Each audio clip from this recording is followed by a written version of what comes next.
Ayushi and Ayushi from grade 6. We are talking about visible and invisible change in science.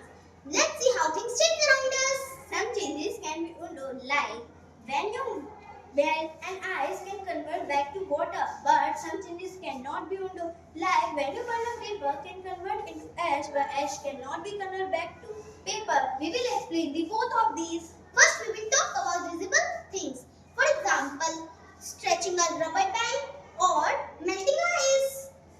Then now we will show you some example of irreversible change, like melting an ice is an example of reversible change. The paper can convert into ice is an irreversible change.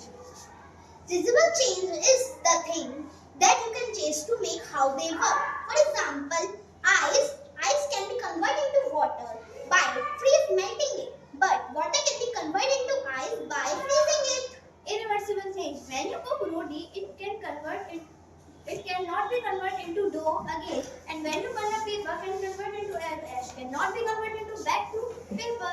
Can you think of other visible change? For example, mixing salt into water.